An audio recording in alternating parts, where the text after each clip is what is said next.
Welcome students, स्वागत है आपका लिटरेचर की एक और क्लास में। That is the class of Gyanshala integrated classes for CEE, CLAT and other competitive exams. तो इंग्लिश लिटरेचर की हमने लास्ट चैप्टर में बात की कि इंग्लिश लिटरेचर क्या है, आपको लिटरेचर में पढ़ना क्या है इस साल और किन चीज़ों से आप रूबरू होगे। तो एक बार मैं बुक्स और चैप्टर्स नहीं लेते हुए एक ऐसी चीज़ लेना चाहता हूँ जो प्योरली लिटरेरी एस्पेक्ट है, यानी एकदम लिटरेचर से कहते हैं गहरे रूप में जुड़ा हुआ है।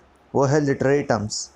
आपके सिलेबस में मैं बता देना चाहूँगा 6 लिटरेरी टर्म्स हैं जिनको हम 2 पार्ट में करेंगे। आज फर्स्ट पार्ट, अगला जो चैप्टर होगा उसमें सेकंड पार्ट। 2 पार्ट में करने का रीज़न है ताकि हम इनको अच्छे से समझ सकें, हौच पौच ना हो नॉलेज का। ठीक है, तो बात करते हैं लिटरेरी टर्म्स की। लिटरेरी टर्म्स, जब मैं ये वर्ड बोलता हूँ तो आपके दिमाग में सबसे पहले सवाल उठता होगा कि लिटरेरी टर्म्स होते क्या हैं, what are the literary terms. तो व्हाट आर दे, ये क्वेश्चन मैंने हाईलाइट किया, व्हाट आर दे। आपके दिमाग में शायद कुछ भी जो पृष्ठभूमि, कुछ बैकग्राउंड रहा होगा इनके बारे में, उससे कुछ जुड़ी बातें हो सकती है या हो सकता है एकदम उससे अलग हो। तो देखो क्या होता है, सिंपल सी डेफिनेशन ये है। लिटरेरी टर्म्स क्या होती है, रिफ़र टू द टेक्निक। एक टेक्निक होती है, एक स्टाइल होती है और एक फॉर्मेटिंग होती है। किसकी, कौन यूज़ करता है उन्हें? राइटर। मतलब राइटर ऐसी लिखने की, ऐसी स्टाइल में लिखता है, ऐसी टेक्निक से लिखता है या ऐसी नई नई चीज़ें ऐड उसमें करता है। और स्पीकर जो सुनते हैं उनके लिए भी होती है। तो मास्टरफुली, तो वो स्किल को क्या स्किल को क्या कर चुका है, मास्टर कर चुका है। तो मास्टरफुली यानी स्किल को मास्टर कर चुका है, यानी उस स्किल पे उसकी पकड़ है। उस स्किल को वो अच्छी तरह से यूज़ करते हुए एम्फेसाइज बढ़ाता है, एम्बेलिश और स्ट्रेंथन देयर कंपोजिशंस। मतलब वो अपनी जो कंपोजिशन यानी जो उसने लिखा है या जो कविता उसने बनाई है उसकी ताकत को बढ़ाता है, उसकी सुंदरता को बढ़ाता है और उसके प्रभाव को बढ़ाता है, कि मतलब उसको इफ़ेक्टिव बना देता है। मतलब वो जितनी पहले सुंदर नहीं लग रही थी उन चीज़ों के यूज़ से उतनी बढ़िया और इफ़ेक्टिव लगने लग जाती है। ये हुई पहली बात। इसका एग्जाम्पल देखो, मैं बोलता हूँ, आप सुनना ध्यान से। कि एक पोएट है और एक साधारण आदमी है।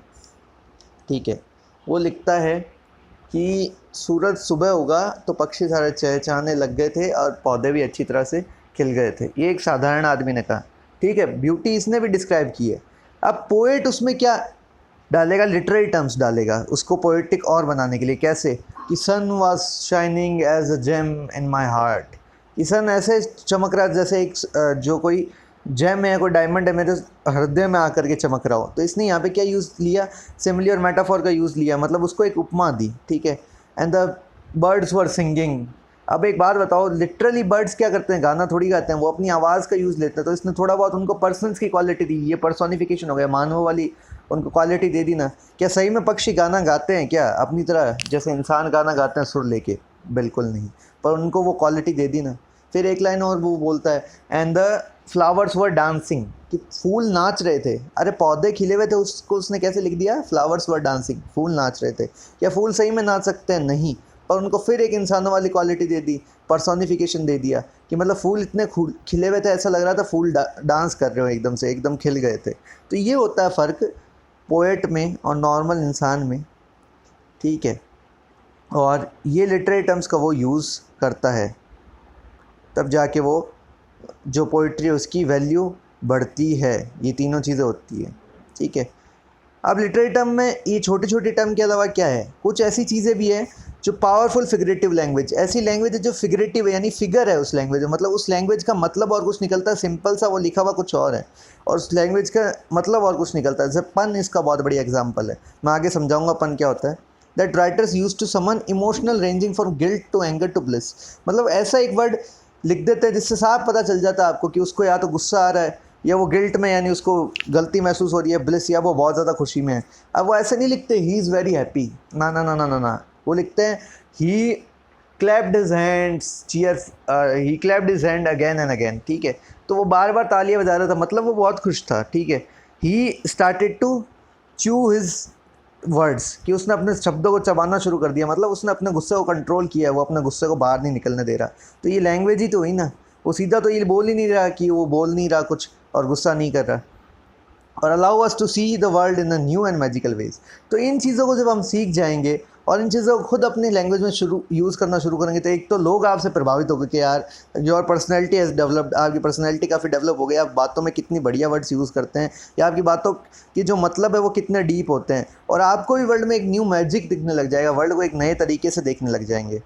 आशा करता हूँ ये बात समझ में आई होगी आपको। अब बात एग्जाम्पल्स की करते हैं लिटरेरी टर्म्स की, कि जो मैंने ये जितनी बात कही वो चीज़ अप्लाई कहाँ होती है। देखो, all the world is a stage. आपकी जो 7 एजेस ऑफ मैन आपने पढ़ी होगी विलियम शेक्सपियर की, उस पोएम में ये लाइन है, all the world is a stage. वो कहता है पूरी दुनिया एक स्टेज है। तो एक मेटाफोर है ये, मतलब स्टेज को किसकी वर्ल्ड को किसकी उपमा दे दी दुनिया को, स्टेज की। वर्ल्ड को किससे कंपेयर किया गया, स्टेज से। अब वो पूरी पोएम में उनकी क्वालिटी बताता है, वर्ल्ड स्टेज कैसे, जैसे स्टेज पे कैरेक्टर्स आते हैं वैसे वर्ल्ड में लोग आते हैं। जैसे कैरेक्टर अपना रोल प्ले करता है वैसे इंसान अपना रोल प्ले करता है। तो वो पूरे पोएम में वर्ल्ड को एक स्टेज से कंपेयर करता चलता है।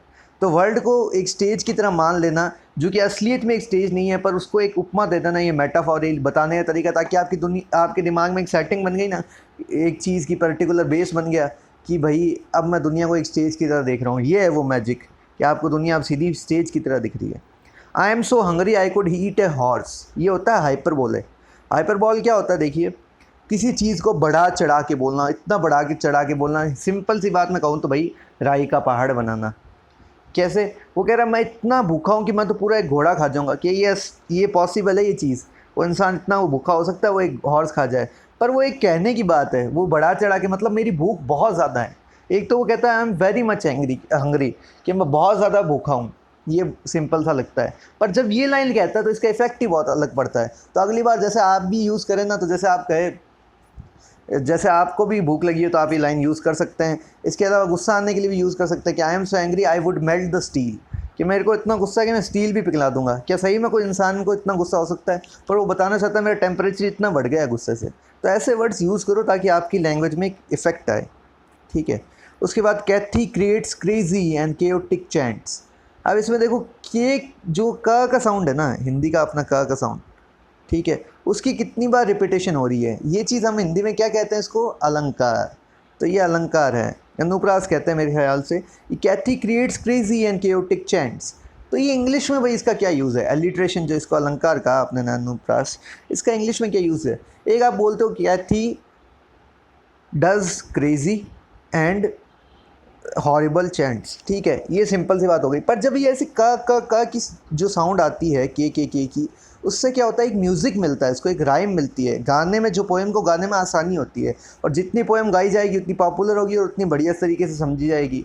इसलिए जो रिदम लाने के लिए, एक पोएम में रिदम लाने के लिए क्या किया जाता है, एलिट्रेशन का यूज़ किया जाता है। उसके अलावा फ्लैशबैक, आपको पता ही है कि वो स्टेज पे अगर ड्रामा चल रहा है तो अभी है तो इस समय का, पर वो सोच उसकी कहाँ की बता रहे हैं, पिछले समय की, जो पहले हो चुका है। क्या असली लाइफ में फ्लैशबैक चलते हैं? असली लाइफ में ऐसा थोड़ी होता है आप यहाँ खड़े हो सीधे बचपन की आपके सामने मूवी चलने लग जाती है, ठीक है। मोनोलॉग्स, मतलब एक कैरेक्टर स्टेज पे अकेला खड़ा होकर कुछ बोल रहा है और वो ये नहीं सोचता, वो क्या मानता है वो उस कैरेक्टर में ही, वो ये नहीं सोचता सामने ऑडियंस सुन रही है, वो बस अपनी बात कहता है। पन, प्ले अपॉन द वर्ड्स, पन कहते हैं। पन बहुत इजीली सबसे ज़्यादा यूज़ होने वाले लिटरेरी टर्म्स में से एक है। जैसे इसका एक बढ़िया एग्जांपल है, my dog is a boxer, my dog is a champion boxer, ठीक है। चैम्पियन बॉक्सर, दो मतलब निकलते हैं इसके। देखो, बॉक्सर क्या होता है, डॉग की ब्रीड भी होती है, यानी डॉग की एक जाति होती है, उसको भी क्या कहते हैं, बॉक्सर। और वैसे बॉक्सर क्या होता है, जो आपकी बॉक्सिंग करता है। तो चैम्पियन बॉक्सर मतलब मेरा डॉग एक बढ़िया क्वालिटी का बॉक्सर डॉग है। और दूसरा, इसका दूसरा मतलब पन से ये भी निकल रहा है कि वो ये कहना चाहता है कि मेरा डॉग क्या है, एक बॉक्सर है। तो इससे कॉमेडी क्रिएट होती है। तो ये कॉमेडी में बहुत ज़्यादा यूज़ लिया जाता है। आगे बात करते हैं कि आपके सिलेबस में क्या है। तो आपके सिलेबस में देखिए, मैंने बताया 6 लिटरेरी टर्म्स है, सिंपल सी बात है। इन 6 में से आपके 4 आएंगे एग्ज़ाम में, ओके, बहुत बढ़िया। उन 4 में से आपको कोई 2 करना है, और भी बढ़िया, आपके तो फ़ायदा ही फ़ायदा है, इतना कम पढ़ना पड़ेगा। तो मतलब कहने का ये है कि आप 4 से 5 बढ़िया पढ़ लीजिए। एक आपका कमज़ोर है तो भी चलेगा, पर आप मत रखिए, क्योंकि आपके आगे बहुत यूज़ आने वाले लिटरेरी टर्म्स। आपके अभी शायद RBSC में शायद कम हो, 11th में ज़्यादा थे, और वापस कॉलेज लाइफ में जाओगे तो ये पीछा नहीं छोड़ेंगे। ये लिटरेरी टर्म्स बहुत भर भर के आने वाले हैं, 20-30 लिटरेरी टर्म्स पढ़ने पड़ेंगे आपको। खैर, इंटीरियर मोनोलॉग की बात करना चाहूँगा पहले, अपने लिटरेरी टर्म्स की शुरुआत करते हुए। मैं सिलेबस में है जो इंटीरियर मोनोलॉग, 2 वर्ड से बनाइए, इंटीरियर पहला वर्ड और मोनोलॉग दोनों वर्ड समझ लेते हैं, फिर लिटरेरी टर्म को समझेंगे। इंटीरियर क्या होता है, आंतरिक। सपोज़ करो, ये आपको ये समझना पड़ेगा एकदम, इमेजिन करो, आंखें बंद करो, इमेजिन करो कि एक ड्रामा चल रहा है। चलो रामलीला लेते हैं, रामलीला लेते हैं अपने, रामलीला चल रही है, रामलीला स्टेज पे प्ले हो रही है। स्टेज पे प्ले हो रही है तब वो एक क्या है, ड्रामा की तरह प्ले होती है जब स्टेज पे प्ले होती है। तो आप मान लो उसमें कोई कैरेक्टर हो, आप मान लीजिए उसमें लक्ष्मण हो, या आप मान लीजिए उसमें सीता हो, या कोई भी कैरेक्टर हो, ठीक है। या महाभारत प्ले हो रही है तो आप उसमें द्रौपदी हो, दुर्योधन हो, अर्जुन हो, XYZ कोई भी कैरेक्टर हो। अब जब उसका प्ले होता है तो एक बात सोचिए, जब वो दुर्योधन मान लीजिए स्टेज पे आता है, ठीक है, वो स्टेज में क्या दिखाया गया है कि अपने महल में अकेला है, उसके आसपास कोई नहीं है, फिर भी वो ज़ोर ज़ोर से बोलता है कि मामा श्री कहाँ हो।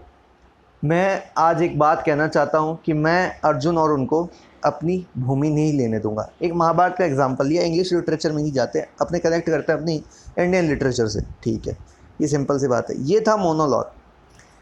जब क्या होता है, एक कैरेक्टर या कोई दो कैरेक्टर या तीन कैरेक्टर अपनी डायलॉग एक पूरे वे में कहते हैं। कैसे कहते हैं कि वो ये तो समझते कि वो उस कैरेक्टर में है, पर वो ऐसे दिखाते हैं कि वो उनको नहीं पता कि ऑडियंस उनको सुन रही है। वो ऐसे देखते हैं कि सामने ऑडियंस है और वो ये मानते हैं कि वो डायलॉग जो बोल रहे हैं, जो डायलॉग वो बोल रहे हैं, वो खुद से बोल रहे हैं सामने वाले कैरेक्टर को सुनने के लिए। बस वो उस कैरेक्टर को खुद जिंदा मानते, वो ये नहीं मानते कि उनको ऑडियंस सुन रही है। पर ये अप्लाई क्यों होता है फिर, ऐसा डायलॉग है क्यों नहीं, ऑडियंस सुन नहीं रही है तो ऑडियंस के लिए है क्यों? ये इसीलिए है कि ऑडियंस को उसके विचार भी पता चल जाए, उसका डायलॉग भी, और ऐसा भी नहीं हो कि कैरेक्टर टूट जाए। तो मोनोलॉग दो वर्ड से बना है। मोनो यानी एक अकेला आदमी बोलेगा, लॉग अपनी बात, कि जब एक सिंगल कैरेक्टर अपनी कहानी, अपनी कविता, अपनी कहानी, अपनी बात लंबी सारी सुनाता है स्टेज पे आकर के। जैसे as you like it Shakespeare का प्ले है, एज़ यू लाइक इट, उसकी जो पोएम आपने पढ़ते हो ना, all the world is a stage, वो एक्चुअली में मोनोलॉग है जैक का। वो क्या करता है जैक वहाँ आके, कि जैक नाम का कैरेक्टर होता है, जैक कहता है कि भाई, जैक से वो पूछते हैं कि भाई तुम्हें कोई दुनिया से मतलब नहीं है, तो वो ऐसे ही बीच में आकर के बोलता है all the world is stage for me, और ऐसा करके पूरी वो पोएम सुनाता है। तो वो पूरी पोएम उसकी मोनोलॉग है, यानी वो अकेला खड़ा होकर बता रहा है ताकि वो दूसरे कैरेक्टर सुने, पर वो ये नहीं मानता कि सामने कोई ऑडियंस है, क्योंकि वो उस कैरेक्टर को जी रहा है, सिंपल सी बात है।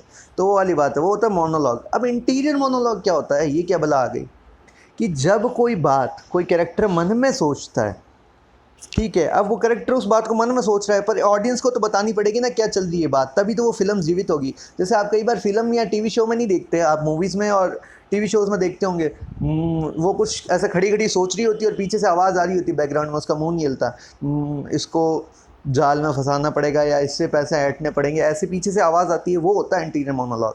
कि मतलब एक कैरेक्टर अकेला खड़ा है, तो वो उसके मन के विचार चल रहे होते हैं, ना उसके साथ वाले कैरेक्टर्स को पता होता है, ना ऑडियंस को पता होता है, पर ऑडियंस को जानकारी देने के लिए पीछे से सिर्फ आवाज़ दी जाती है ताकि लोगों को उसके मन के विचार जो इंटरनल थॉट्स है पता चल जाए। तो ये था इंटीरियर मोनोलॉग। अब देखिए डेफिनेशन पढ़ लेते हैं। इंटीरियर मोनोलॉग इन ड्रामेटिक और नॉन ड्रामेटिक फिक्शन, यदि चाहे ड्रामा हो, मोस्टली तो ड्रामा में यूज़ होता है मोनोलॉग और इंटीरियर मोनोलॉग। ड्रामा जो स्टेज प्लेज होते हैं ज़्यादातर तो उनमें यूज़ होते हैं, ठीक है। उसके अलावा नॉन ड्रामेटिक, जो ड्रामा के अलावा भी कई नॉवेल्स वगैरह उनमें भी यूज़ हुए हैं, इस नरेटिव टेक्निक, कोई बात बताने की, नरेशन क्या करना होता है, बात बताना, उसकी एक टेक्निक है। एग्जिबिट्स, जो बताती है कि थॉट्स जो पास हो रहे हैं, यानी जो विचार किसी के दिमाग में चल रहे हैं, ऑफ द प्रोटोगनिस्ट, जो हमारा मेन कैरेक्टर है। इंग्लिश लिटरेचर में आप अब से याद रखना, हीरो या विलन नहीं होता, प्रोटागोनिस्ट एंटागोनिस्ट ही होते हैं हीरो और विलन के लिए। मतलब जो नेगेटिव कैरेक्टर होगा उसके लिए एंटागोनिस्ट, प्रोटागोनिस्ट पॉजिटिव के लिए, ऐसा चलता है, ठीक है। तो जो प्रोटागोनिस्ट यानी मेन कैरेक्टर्स है, उनके दिमाग में क्या चल रहा है, वो विचारों को बताने की जो टेक्निक होती है, वो होती है इंटीरियर मोनोलॉग, ठीक है। These expressions may be either loosely related impressions, तो जो ये एक्सप्रेशन है, या तो वो लूजली कुछ इम्प्रेशन यानी चेहरे पे हाव भाव द्वारा, ऐसे गुस्से का मुंह बना के तो गुस्सा चल रहा है, ऐसे स्माइल दिखा के तो वो उस बात पे खुश है, ऐसे दिखा के फ्री एसोसिएशन, या फिर एकदम फ्रीली कोई और तीसरी आवाज़ आकर के बता रही है आपको, या more rationally structured sequence of thoughts and emotions, या फिर ऐसा हो सकता है एकदम एक कहानी सी चल रही है उसके दिमाग में। जैसे एज़ यू लाइक इट की वो पोएम है, all the world is a stage, वो एकदम एक कहानी सी चलती है उस पोएम में पूरी, एक तो वो एक सीक्वेंस हो सकती है थॉट्स की, ठीक है। तो या तो खाली एक गुस्सा या कुछ हो सकता है जो उसके चेहरे से दिखाए, या कुछ बात मन में चल रही हो सकती है जो पीछे आवाज़ से बताए, या एक पूरी पोएम सी हो सकती है, ठीक है। Interior monologue includes dramatise inner conflicts, तो इसका यूज़ क्यों होता है कि इंसान के मन के अंदर ड्रामा जब चल रहा होता है, इनर कॉन्फ्लिक्ट्स यानी मन में द्वंद्व चल रहा है, धर्म संकट है कि यार पैसे इस पे खर्चूँ नहीं खर्चूँ, पैसे खर्चूँगा तो पॉकेट मनी ख़त्म हो जाएगी, और पैसे नहीं खर्चूँगा तो यार वो नया वाला गेम ले आएगा, मेरे को लाना ज़रूरी है। तो ऐसे कॉन्फ्लिक्ट्स। सेल्फ एनालिसिस, खुद की गलती है वो सोचना। कई बार आप सोचते हो ना एग्ज़ाम देने के बाद, दोस्तों से पूछते हो, दोस्त यार एग्ज़ाम कैसा हुआ, यार बहुत मस्त हुआ, लास्ट वाला क्वेश्चन किया था, लास्ट वाला क्वेश्चन कौन सा, 200 वर्ड्स वाला था क्या, अब कई लोगों के ये भी हो जाता है, बेचारे होते हैं ऐसे भी, तो उनको सेल्फ एनालिसिस मन में सोचना पड़ता है कि यार ये नहीं किया, ये गलत हो गया, क्या बोलूँगा पेरेंट्स को घर पे जाके, रिजल्ट आने वाला है 10 दिनों में। वो सेल्फ एनालिसिस उस वक्त बहुत होता है, रिजल्ट आने वाले टाइम, वो इंटीरियर मोनोलॉग बहुत बढ़िया चलता है उस समय। इमेजिन डायलॉग्स, कोई चीज़ इमेजिनेशन करते हैं उसके डायलॉग्स। और रैशनलाइजेशन, किसी चीज़ का उसको रियलाइजेशन होता है कि हाँ भाई इतनी देर तो मैं बेवकूफ़ी कर रहा था, रैशनल असली बात क्या है, लॉजिक रियलाइज़ होता है, तो वो भी मन में चलता है, वो भी इंसान मुंह पे नहीं बोलता। जैसे एग्जाम्पल के लिए अपनी लाइफ से जोड़ लो कि आपने कोई चीज़ के लिए साइन अप किया, आपने जोश जोश में कर तो दिया कि साथ वाले भी जा रहे हैं, फिर वहाँ जाके आपको रियलाइज़ होता है अरे यार यहाँ के फंस गए। जैसे मान लो कहीं घूमने जाना है, आपने घूमने जाने के लिए साइन अप किया और वहाँ जाके देखो बरसात ही बरसात, बरसात ही बरसात। अब आप घुमाने लाए उसको तो कह नहीं सकते यार कैसी बकवास जगह लाया है, तो मन में आपके होता है रैशनलाइजेशन कि यार इससे अच्छा तो घर पे ही बैठ जाते। वो मन की बात है, वो सुनाई देती है, तो वो इंटीरियर मोनोलॉग है। ठीक है। It may be direct first person expression of a character वो is free from the control of the author. ठीक है।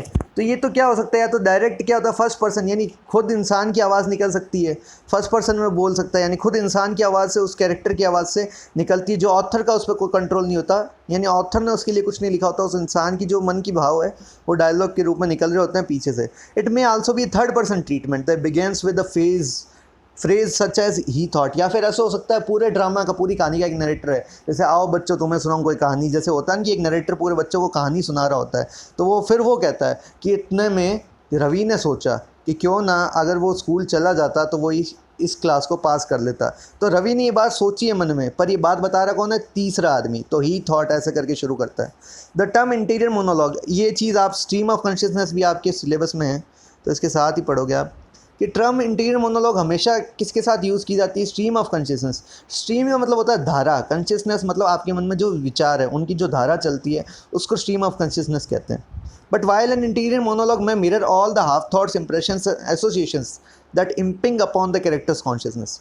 चाहे इंटीरियर मोनोलॉग का मतलब क्या होता है कि जो भी आधे अधूरे विचार है या जो भी उसके मन में द्वंद्व चल रहे हैं वो कैरेक्टर की कॉन्शियसनेस को बताना, मतलब एक धारा नहीं चलती, एक बार के लिए जो मन में विचार आया, एक डायलॉग आया, वो आपको बता दिया। ठीक है। और या फिर restricted to an organize presentation of the characters rational thoughts, या फिर क्या हो सकता है खाली मोनोलॉग, इंटीरियर मोनोलॉग कि खाली उसके दिमाग में जो रैशनल थॉट्स यानी जो लॉजिक आया उसको बताया, ज़रूरी नहीं उसके दिमाग के सारे विचार बताए। मान लो कहानी जो ड्रामा चल रहा है उससे रिलेटेड विचार इतना ही था कि मेरे को इसको मार देना चाहिए, उसके दिमाग में प्लान बन रहा है, ये तो होता है इंटीरियर मोनोलॉग। उसके अलावा उसके दिमाग में जो भी विचार हो रहा है वो आता है, वो बताना होता है स्ट्रीम ऑफ कॉन्शियसनेस। एग्जाम्पल से समझो, मैं अभी आपको पढ़ा रहा हूँ तो मेरे दिमाग में चल रहा है I am taking literatures class, ये इंटीरियर मोनोलॉग। अब स्ट्रीम ऑफ कॉन्शियसनेस क्या है कि मैं आपको पढ़ा रहा हूँ, फिर मैं सोचूंगा कि मैंने लेसन कंप्लीट किया है, मेरे दिमाग में ही चल रही है सारी बातें, और सारी बातें लिख देना एक फ्लो में, फ्लो ही तो चल रहा है, स्ट्रीम ही तो चल रही है, धारा ही कि हाँ मैं पढ़ा रहा हूँ, उसके बाद मैं लेसन कंप्लीट करूँगा, लेसन डिस्ट्रीब्यूट करूँगा, उसके बाद अपना काम करूँगा, अपनी पढ़ाई करूँगा, कुछ वर्क करूँगा, किसी से मिलूँगा, ये सब थॉट्स जो दिमाग में चलते रहते हैं, ये स्ट्रीम ऑफ कॉन्शियसनेस है। इसका इस चैप्टर से रिलेशन कोई नहीं है ना, पर ये पूरी एक कहानी सी बन जाती है पूरे दिन की, तो ये स्ट्रीम ऑफ कॉन्शियसनेस है कि सारी थॉट्स बता देना। जबकि इंटीरियर मोनोलॉग में क्या होता है, उस समय जो रिलेटेड थॉट है, उस समय जो आ रही बात वही बताना। ठीक है। It is closely related to soliloquy, कि अकेला कैरेक्टर कोई बात अपनी बोलता है तो वो भी सॉलिकी भी मोनोलॉग से जुड़ी हुई होती है, और ड्रामेटिक मोनोलॉग और मोनोलॉग से भी जुड़ा हुआ है। ठीक है, बस इतनी बात है कि ये मन के विचार बताता है, और सॉलिकी और ड्रामेटिक मोनोलॉग कैरेक्टर खुद अपनी बात बोल के बताता है। And has become a character size device of the 20th century psychological novel. जो ये डिवाइस जो स्ट्रीम ऑफ कॉन्शियसनेस और इंटीरियर मोनोलॉग है, ये इसका एग्जांपल बढ़िया है कि 20वीं सदी में जो भी साइकोलॉजिकल नॉवल है, दिमाग पर जोर देने वाली नॉवेल्स जो लिखी गई है, उसमें ये ज़्यादा यूज़ हुआ है। आपको जब भी लिटरेट को लिखो ना, तो उसके एग्जांपल्स प्लीज़ ज़रूर याद करना, तभी नंबर पूरे मिलेंगे। इसका एग्जांपल बढ़िया आपको बता देता हूँ, वर्जीनिया वुल्फ एक राइटर थे, उनकी नॉवेल्स आप ले सकते हो इसमें। उसके अलावा जेम्स जॉयस से की भी ले सकते हो। आपको एग्जाम्पल की अलग से PDF इस चैप्टर के साथ मिल जाएगी। ये आपको फ़ायदा होगा ज्ञानशाला में। कहीं आपकी RBC की बुक या पासबुक में वो कंटेंट नहीं मिलेगा जो आपको ज्ञानशाला में मिलेगा। Best of the best glossary content है आपके लिए लिटरेट टर्म्स का। आगे बात करते हैं इंडो एंग्लियन लिटरेचर और एंग्लो इंडियन लिटरेचर, दोनों साथ में पढ़ना है। ये यार नाम कंफ्यूज कर सकता है आपको, सर क्या है इंडो एंग्लियन और एंग्लो इंडियन, कि एक में इंडिया आगे एक में एंग्लो आगे, कि फ़र्क क्या है। याद रखना, देखो जिसमें जो चीज़ आगे है उसका प्रभाव ज़्यादा है। ठीक है, कैसे?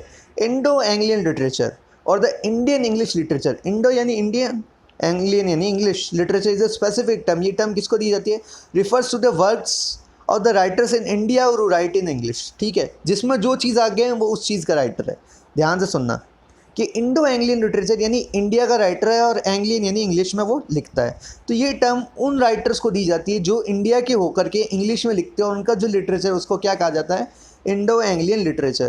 तो एक तरह से ये लिटरेरी टर्म्स नहीं होने के अलावा ज़्यादा आप कह सकते हैं कैटेगरी है राइटिंग की, लिटरेचर की, लिटरेरी टर्म से ज़्यादा कैटेगरी है। तो समझे आप कि क्या कह रहा है ये, कि ऐसा लिटरेचर जो इंडियंस ने लिखा है इंडो और इंग्लिश में है एंग्लियन, तो ये क्या बन गया, इंडो एंग्लियन लिटरेचर। देखना इस चीज़ का कन्फ्यूज़न याद करने का एक ही तरीका है, जो पहले है, इंडो पहले है चाहे इंग्लिश पहले है, वो उस चीज़ उस लैंग्वेज उस जगह का तो वो राइटर है, और एंग्लियन यानी उस जगह वो इस चीज़ में वो लिख रहा है, ठीक है। तो जो चीज़ पहले है उस जगह का वो राइटर है, सिंपल सी बात। इट्स अर्ली हिस्ट्री, तो पहले पहले कहाँ लिखना शुरू हुआ था ये इंडिया में, began with the writers like R K Narayan. India के आर के नारायण आपने सबने पढ़ा होगा, मालगुडी डेज गाइड, और इनकी भर भर के बुक्स और नॉवेल्स, और इन पे दूरदर्शन पे टीवी सीरियल्स हमने बहुत देखे हैं। मुल्क राज आनंद एक थे, राजा राव एक थे, नसीम एजिकियल, इनके भी एसेस बहुत बढ़िया है, ये भी बढ़िया है। ए के रामानुजन काफ़ी फेमस है, ये भी एक है। गिरीश कर्नाड ये काफ़ी फेमस है। तो ये एग्जांपल्स प्लीज़ आपको याद रखनी है लिटरेट टर्म्स के साथ। These are the persons who wrote in the English language, कि ये जो इंडियंस थे और जिन्होंने इंग्लिश में लिखा और बढ़िया लिटरेचर लिखा है। It is also associated with the works of the members of Indian diaspora, writers of Indian origin living in the abroad, कि इसको उन लोगों को भी दिया जाता है कि वो है तो इंडिया के, मतलब इंडियन मूल के, यानी इंडियन ओरिजिन के, यानी उनके पेरेंट्स तो इंडियन थे और वो कहीं और जाके बस गए हैं, यानी कहीं विदेश में जाके बस गए हैं, तो है तो वो इंडियन, और क्या कर रहे हैं, इंग्लिश में लिख रहे हैं। बात वही है, चाहे वो इंडिया में रहो चाहे नहीं रहो, है वो इंडियन और लिख कर रहे हैं विदेश में जाके, तो वो क्या बन गया, इंडो एंग्लियन लिटरेचर। तो उसमें वी.एस. नायपॉल, किरण देसाई, झुम्पा लाहिड़ी, सलमान रशीदी, ये कुछ राइटर्स हैं जो इंडो एंग्लियन लिटरेचर के फेमस राइटर्स है वर्ल्ड में। वी.एस. नायपॉल की तो बुक जो राइटर्स के लिए रूल्स है वो भी काफ़ी फेमस एक वर्क है। The term Indo Anglian literature should not be confuse with the term Anglo Indian. देखो इसने क्या ही दिया कि अगली टर्म के साथ इसको कंफ्यूज मत कर देना। Which is a branch of English literature produce by English man who lived in India even for a short while. क्यों, वो क्या है, देखो इस वाली पूरी चीज़ को इसने एक लाइन में ख़त्म कर दिया कि इंडो एंग्लियन मतलब इंडियंस थे जो इंग्लिश में लिख रहे हैं, एंग्लो इंडियन मतलब अंग्रेज़ थे, इंग्लिशमैन थे जो इंडिया में रहे थे जब, तब उन्होंने लिखा था, यानी यहाँ की चीज़ें वो देख के उनके मन में जो भाव आए वो उन्होंने लिखा था, वो बन गया एंग्लो इंडियन। तो फ़र्क याद रखना है, इंडो एंग्लियन मतलब इंडियन है जो इंग्लिश में लिख रहा है, एंग्लो इंडियन यानी इंग्लिश मैन है, पहले नाम आया ना एंग्लो तो इंग्लिश मैन है, और इंडन यानी इंडियन जगह में इंडिया में लिख रहा है। तो ठीक है, तो दोबारा बात कर लेते हैं एंग्लो इंडियन की, कि एंग्लो इंडियन लिटरेचर मतलब इंग्लिश मैन है, स्ट्रिक्टली स्पीकिंग, एकदम स्ट्रिक्टली एकदम लिमिटेड बात करते हैं। लिटरेचर की ऐसी ब्रांच है जिसमें क्या था कि इंग्लिश मैन यानी अंग्रेज़ जो इंडिया में रहे थे कुछ समय के लिए, कम से कम कुछ समय के लिए रहे थे, ऐसा नहीं एक दिन आया यहाँ पे विजिट किया और चला गया है, कुछ समय के लिए यहाँ रहे थे, उन्होंने जो लिटरेचर लिखा इंडिया में रहते हुए वो कहलाया एंग्लो इंडियन लिटरेचर। तो ये अलग ब्रांच क्यों बनाई कि भाई ब्रिटिशर्स थे, उन्होंने इंडिया को कैसे देखा और उनको अपने वर्क्स में कैसे लिखा, ये भी पढ़ने की एक बढ़िया तरीका है। इसकी हिस्ट्री भी हमें पता चलती है और हमें पता चलता है कि अंग्रेज़ों का हमारे लिए पॉइंट ऑफ व्यू क्या था। ठीक है, it is a literature of empire, a product of British encounter with India. तो ये एक राज घराने का लिटरेचर है। क्यों, हम पे तब कौन राज कर रही थी, रानी, ब्रिटिश एम्पायर। ठीक है, तो पुट इन सिंपल वर्ड्स, साधारण शब्दों में कहूँ, Anglo Indian literature is the outcome of the two different cultures. ये साधारण सी बात है कि इसमें दो अलग अलग कल्चर का प्रभाव है, of the East and the West came into the contact, क्योंकि ईस्ट और वेस्ट दोनों आपस में कॉन्टैक्ट में आ गए थे। कैसे, ईस्ट के राइटर्स यानी वेस्ट के राइटर्स यानी वहाँ ब्रिटेन के राइटर्स आ रहे थे, उनकी अपनी सोच थी, उनकी अपनी शिक्षाएं थी, उनकी अपनी लाइफस्टाइल थी, वो अपना टच डालेंगे राइटिंग में और यहाँ की चीज़ों पे लिख रहे थे, यानी यहाँ की चीज़ों को अपने तरीके से लिख रहे थे। दोनों चीज़ों का मिक्सचर हो गया, मिश्रण हो गया ना, तो एक नई चीज़ निकल के आई जिसने लोगों को इफेक्टिव किया कि दुनिया हमारे बारे में क्या सोचती है और हम अपने बारे में क्या सोचते हैं और दोनों में अंतर क्या है, ये चीज़ आपको पता चल गई। E.F. Orton has observe regarding the main themes of Anglo Indian literature, कि E.F. ऑटन जो हुए हैं उन्होंने इंग्लो इंडियन लिटरेचर की खासियतें बताई है। क्या है, first is the ever present sense of exile. ये सबसे पहला क्या है, एक सेंस ऑफ एग्जाइल। एग्जाइल यानी मतलब निकला हुआ, बाहर होने का सेंस। एक एग्जाइल मतलब वो कहते हैं ना, एग्जाइल में रहता है कोई, यानी वो अज्ञातवास में रहता है। तो एक तरह से अज्ञातवास या निकला हुआ, जो वहाँ से एक निकला हुआ है ब्रिटेन से और इंडिया में रह रहा है, वो सेंस है। The second and interest in the Asiatic religions. दूसरा क्या है, जो फॉरनर है वो हमेशा क्रिश्चियन रहा है, ब्रिटेन का है जो मोस्टली, तो उसको यहाँ के रिलीजन्स, यहाँ कई सारे धर्म है, जैसे मुस्लिम धर्म भी है, हिंदू धर्म भी है, सिख धर्म भी है, बौद्ध धर्म भी है, तो उनमें उसका इंटरेस्ट जागा है, उनके बारे में उसने लिखा है। Third consist of the humorous sides of the Anglo Indian official life. तीसरा, जो इंग्लिशमैन ऑफिसर्स थे वो यहाँ रहते थे, उनके साथ क्या ह्यूमरस होता, दिनों दिन मजाकिया चीज़ें क्या होती थी, वो चीज़ें लिखी है। Fourth is the Indian native life and scenery. और जो मुख्य चीज़ है, चौथी चीज़, ये क्वालिटीज़ चारों आपको याद रखनी है, क्वेश्चन पूछ सकता हूँ इन चारों क्वालिटीज़ पर मैं। तो चौथी चीज़ क्या है कि इंडिया की नेटिव लाइफ, इंडिया की रोज़मर्रा की लाइफ और सीनरी, आसपास के सीन, पेड़ पौधे, घर, हम कैसे थे, हमसे कैसे अलग थे, लोग कैसे रहा करते थे, क्या खान पान था, कैसे कपड़े पहनते थे। ठीक है, तो चार चीज़ें क्या होगी, पहले तो वो अपने घर से निकल आए थे, उनको ये सेंस था। दूसरा, यहाँ आके उन्होंने दूसरे धर्मों को देखा, एशियाटिक रिलीजन्स को देखा। तीसरा, उन्होंने क्या देखा कि उनकी लाइफ में कितने मजाक थे। चौथा क्या देखा, इंडिया की लाइफ एकदम से कैसी थी। तो ये चार चीज़ें आपको याद रखनी है, 4 थिंग्स टू बी रिमेंबर्ड। ठीक है, Anglo Indian literature had it's greatest author in Rudyard Kipling. तो इस लिटरेचर का सबसे बड़ा ऑथर था, जिसकी कई कहानियाँ वगैरह हम पढ़ते हैं, रुडयार्ड किपलिंग। वो also received Nobel prize of literature, कि उन्हें नोबेल प्राइज़ भी मिला है लिटरेचर में। इतने फेमस राइटर थे ये, इतने काबिलियत भरे, इतने स्किलफुल थे। The first few decades of the 20th century can be considered as the golden age of the Anglo Indian literature. मतलब 20th सेंचुरी जब शुरू हुई थी, यानी 1910, 20, 30, ये शुरू वाले साल थे जब अंग्रेज़ी राज एकदम से अपनी पीक पर था इंडिया में। उन सालों को, उन वर्षों को कि एंग्लो इंडियन लिटरेचर की गोल्डन एज, यानी एकदम से स्वर्णिम एज कहा जाता है, जिसमें एंग्लो इंडियन लिटरेचर सबसे ज़्यादा लिखा गया, सबसे बढ़िया तरीके से लिखा गया और उसको सपोर्ट किया गया। However, Anglo Indian literature died in the natural death with the independence of India. ये तो लॉजिक की बात है। देखो, जैसे भारत आज़ाद हुआ, वैसे एंग्लो इंडियन लिटरेचर भी खत्म हो गया, क्योंकि ब्रिटिशर्स चले गए और उसकी नेचुरली डेथ हो गई। Works on India may be still written by British authors, but they can not longer be considered as Anglo Indian literature. ये इंपॉर्टेंट बात, कि भले ही आज ब्रिटेन का राइटर इंडिया पे कुछ भी लिखता हो, वो एंग्लो इंडियन लिटरेचर नहीं है। कि उसकी शर्त हमें पता है क्या है, एक ऐसा इंग्लिशमैन जो इंडिया में रहा हो। आशा करता हूँ आपको ये तीनों लिटरेरी टर्म्स बिल्कुल से समझ में आए होंगे। अब बात कर लेते हैं कुछ मेजर लिटरेरी टर्म्स की, जो आपको और पढ़ने चाहिए। सिमिली का मतलब होता है मेटाफोर की तरह, जैसे he is as beautiful as the moon, कि वो चांद जितना सुंदर है। तो इसमें एज और लाइक का यूज़ होता है किसी से कंपेयर करने के लिए। She is like a bird, कि वो एक बर्ड की तरह है, यानी वो हल्की फुल्की है, फटाफट यहाँ से वहाँ चली जाती है। आयरनी, किसी चीज़ की विडम्बना, मतलब कोई चीज़ जो सामने वाले को पता, कोई चीज़ सोच रहा था कि यार मेरे तो एकदम से बढ़िया 100% मार्क्स आएंगे, और एक्चुअल में वो फेल हो जाता है, तो ये होती है आयरनी, यानी वो सोच तो कुछ रहा होता है और उसका एकदम से उल्टा होता है। क्लाइमैक्स का समझते ही ऐसी सिचुएशन जिसमें ड्रामा सबसे ज़्यादा बढ़ जाता है और सारे कैरेक्टर्स के राज खुल जाते हैं। यानी नॉवल है, किसी ने किसको मारा है, किसी ने किसको चोरी किया है, किसी का किसी से अफेयर चल रहा था, क्लाइमैक्स में आते ही तीनों बातें खुल गई। फ्लैशबैक, यानी किसी ने कोई काम किया पास्ट में, वो प्रेजेंट में उस बात को दिखा रहा है। सटायर होता है कॉमिक सटायर, और सटायर ये होता है कि ऐसे किसी चीज़ को क्रिटिसाइज़ करना नॉर्मल शब्दों में, मतलब समझिए कहने का ये हो गया कि कॉमेडिक वे में, एकदम हंसी खुशी वाले वे में, ऐसा लग रहा है आप खुशी की बात कर रहे हैं, और घूमते घूमते बात किस पे आ जाती है, किसी चीज़ पे व्यंग्य हो जाता है, यानी सार्केज़म होता है किसी नेगेटिव चीज़ पर, यानी पूरा वे कॉमेडी है। मान लो दो ऐसे लोग बताएं जो एकदम से फूलिश है, उनको कुछ नहीं आता, वो पूरे प्ले एक दूसरे को मारते रहते हैं, मजाक करते रहते हैं, अपना पैसा खोते रहते हैं, हम हंसते रहते हैं। लास्ट में बताया जाता है कि वो कभी स्कूल नहीं गए, तो ये बन गया सटायर, कि मतलब उनकी शिक्षा की कमी कितनी बड़ी प्रॉब्लम है, उस पर वो सटायर हो गया, पूरा कॉमेडिक प्ले। तो आशा करता हूँ ये लिटरेरी टर्म्स आपको पसंद आए होंगे। ऐसे ही और चैप्टर्स के लिए जुड़े रहिए स्टूडेंट सॉल्यूशन क्लासेस से। Thanks for watching, please like share this video, and this was a chapter by Piyush Jangid. Thank you.